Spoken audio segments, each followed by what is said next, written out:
Okay, so you received OCIs through Osgood and through NCA. So how does let's start with the online one because I feel like a lot of students are working on like uncharted territory now. So tell me more about how you scheduled your Zoom, whatever technology you were using, interview. Yeah, so I did, well, it was online, but I still had to go to Osgood. I was still at Osgood building. Now you're going to be doing for home. So it was very similar to the in-person interviews. Like I did the in-persons first, and then the day after I did the online. And it didn't feel that different. Like, of course, you have to try to be a little bit more interesting, and you don't have to try to bring a bit more, like making it conversation less boring because it's on video. And we all know the Zoom fatigue is real. So if your interviews at the end of the day, you have to make sure you try to make the interview very memorable. So they can't forget they're tired about Zoom and can remember about you. But the content of the interview was similar. Like the questions I got, they were similar. And I think the interviewers, they really tried their best to mimic the in-person experience. So I don't think the people doing the interviews right now will have a big disadvantage, mostly because everyone will be doing it online. So there will be, like, you have no disadvantage towards the JDs or other NCAs.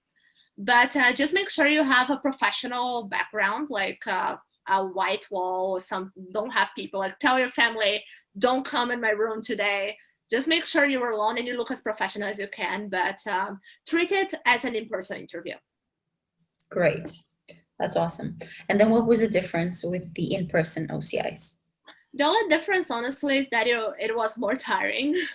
So I feel like maybe I would prefer the online interviews because you wouldn't have to keep walking out and back into the booths. Like, then it was also very noisy in the in-person OCIs because it's like a lot of people together in one room and everybody trying to talk to the forums.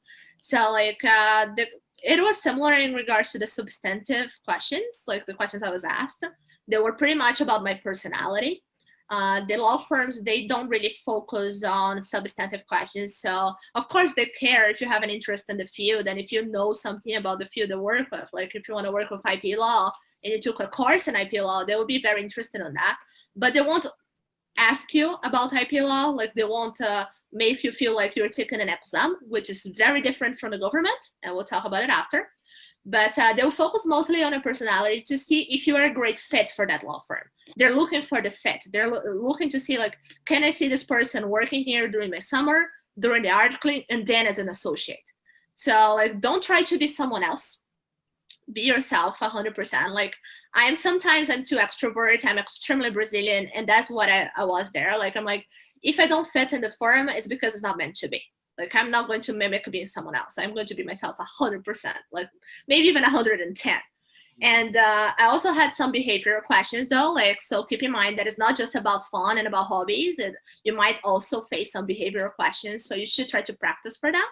But the in-person interviews were very similar, and like, it's not something to worry about. It's like a quick date. They're just trying to see if they want to date you further. That's a perfect analogy.